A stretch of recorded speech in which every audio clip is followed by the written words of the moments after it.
Hello everybody and welcome back to the channel. My name is Dani Taylor, co-owner of Vegan Proteins Online Coaching, and today we are going to talk about 9 signs that you are not eating enough.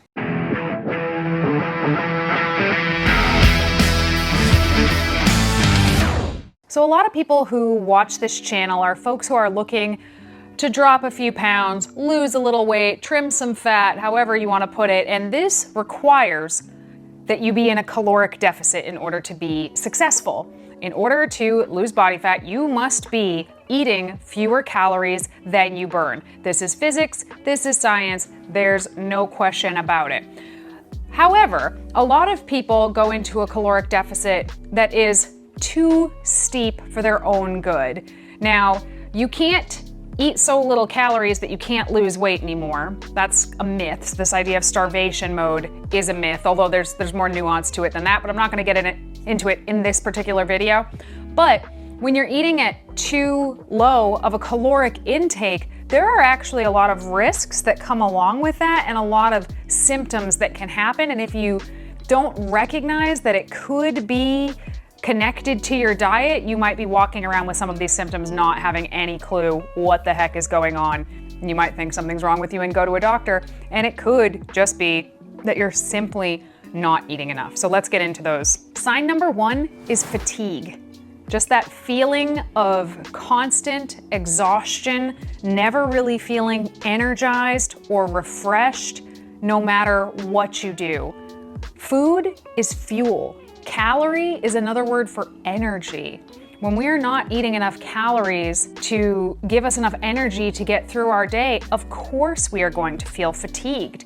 This fatigue can also come around after our workouts. We should be recovering well after our workouts. Now, when you're in a caloric deficit, you are not going to recover quite as well as when you are not in a caloric deficit. But if you feel like you are constantly showing up to your workouts already sore, already drained, this is fatigue. You are not recovering properly, and it could be because you're not eating enough. Now, of course, it goes without saying, a lot of these signs that we're talking about could be caused by other things as well. There's a lot of things that can cause fatigue, right? One bad night's sleep can cause fatigue. However, when you notice a lot of the symptoms we're about to talk about in conjunction with one another, it's a pretty good sign that you should be taking a look at your diet. Sign number 2 is that you are getting ill more often. This means that your immune system is likely depressed or even compromised. It requires a lot of energy to fight off various illnesses that we may come into contact with throughout the day.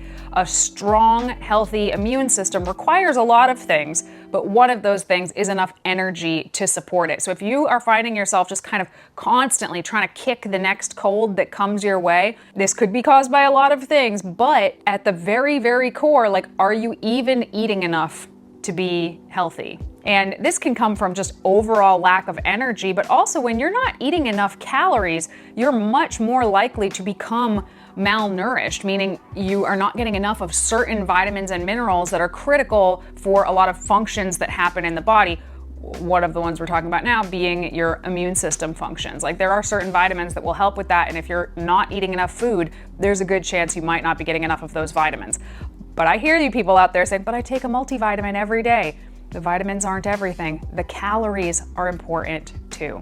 Sign number 3 is hair loss. So this goes along with everything that I just said in terms of potential vitamin deficiencies can absolutely cause hair loss. However, your body requires energy to grow hair, and in terms of like really important functions in the body, like if we had to, I don't know, say keep our hearts beating or grow hair, which one do you think is going to be more important?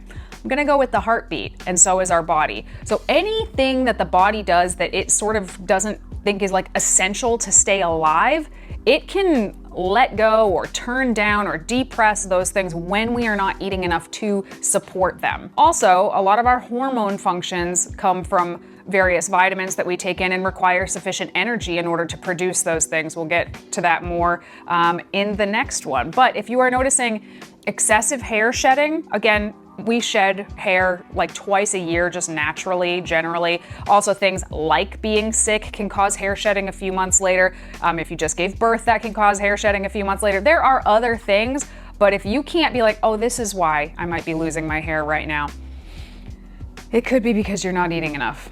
Sign number 4 are reproductive issues. And originally when I wrote this down, I wrote down, missing your period, but it actually goes much further than that. But I'll start with the period. So if you are regularly missing periods, or if you're like, missing one and then having one and then missing one, or missing several in a row, this is not a good sign for a lot of reasons. But back to my hair growth versus the heart analogy, if your body thinks that you are not getting enough calories to live, why would it deem your body fit to grow a human baby? It wouldn't, and therefore we don't have a period, because historically, if we were going through some sort of famine, which a lot of times is what our body, they go through it the same way, whether you are deliberately eating 1,000 calories a day, or you're in a famine where that's all you have access to is 1,000 calories a day. This is not a great environment to bring a baby into the world, so the body protects itself and doesn't have a period. And that is literally your body trying to protect you and keep you alive. And all of these things are actually your body's way of trying to keep you safe, but they are red flags if you are noticing them. So missing your period is one of them. Another one for men, similar but different, I suppose, is an inability to rise to the occasion. So your body requires energy, again, to create all of these different hormones and synthesize them in your body. And when you are under eating for a long period of time, your sex hormones kind of drop off a cliff. So in women, this is predominantly estrogen and progesterone. In men, this is predominantly testosterone. And you need testosterone in normal supply, in healthy supply, in order to perform. So if you are struggling with that, it could be a sign that you're not eating enough. Again, there are other reasons that these things happen, but if all of these things are happening in conjunction with one another, it's a good indication. Could be that you're under eating by too much. And in this same vicinity is just lowered libido in general, which could be having to do with the sex hormones being much lower than they normally are, or it could also do with the fatigue we mentioned at the very beginning. So both of those things are not really putting a lot of people in the mood, if you know what I mean. Sign number 5 that you might not be eating enough is that you are always cold. Now, I know for a fact that when I go through a bodybuilding prep to get ready for a bodybuilding show, I have most of these symptoms, and I think pretty much every natural, meaning non-drug enhanced bodybuilder would say the same thing. You experience almost all of these things getting ready for a competition because by definition, you're not eating enough. You're eating way less than any person, especially somebody who trains that hard, should eat just to achieve this one look for one day. It's a whole thing. We could talk about it another time. But if you've watched this channel before, you probably have an idea of my strange sort of like love-hate that I have with bodybuilding as a sport. But I always am freezing, and I joke that the irony about bodybuilders getting ready for competitions is that the better they look, the closer they look to competition, the more covered up they are all the time because they're just cold because their body fat is so low and they just don't have enough energy. When we eat food, something happens called the thermic effect of food, which is the number of calories that it takes to break that food down and digest it. And when that happens, it's called the thermic effect of food. It creates heat in our body. Have you ever eaten like a really huge meal and you're like sweating a half an hour later? Okay, so the opposite of that is true. It's like you're not putting any fire into the furnace, so you can't get warm. It's very, very frustrating. But a good sign that your body fat is too low and or you're not eating enough. Sign number 6 is skin problems. And I have seen this happen in a variety of ways. For me personally, this manifests as acne, like pretty bad acne, which I suspect, and I am not a dermatologist, I suspect is linked to my hormones just not being very good when I'm under eating significantly. But for a lot of other people, this can be really dry, patchy skin, or even like very sensitive to the sun, like getting sunburns more easily. And all of this is just your body is not able to function optimally without enough food in it. You don't expect your car to run with no gas, but for some reason, people think they're gonna be able to eat a crazy low calorie diet and still like function normally and be healthy, and it's not gonna happen. So keep an eye out for skin problems. Also slow healing, like if you got a cut or a wound or something, it would heal more slowly because healing, much like fighting off illnesses, requires a lot of energy in your body. Sign number 7, and this is a really tricky one because Lord knows there are a million reasons for this. But again, remember, think about them in conjunction with all of the other stuff that I've mentioned, and it is depression. So it's not totally understood yet, but there is absolutely a link between dramatically undereating and depression. This could have something to do with the gut microbiome. You know, they're saying like the stomach is the second brain, and possible like good bacteria dying off that helps to create like serotonin. Or it could have something to do with the fact that our brains actually use a ton of energy throughout the day. Our brains, I forget the exact number. We just did a video on this. Don't quote me on this, but I want to say your brain burns like 450 calories a day or something like that. I know all of your organs together burn over 1,000 calories a day. But your brain requires a lot of energy, and if you're dramatically under eating, you might have a hard time just like being in a pleasant, happy mood. And also, not scientific at all, it is pretty depressing to be consistently under eating. Like, food makes a lot of people happy. Food brings a lot of people some degree of pleasure throughout the day, and without enough of it, it's kind of sad. Sign number 8 is constipation or just slowed digestion in general.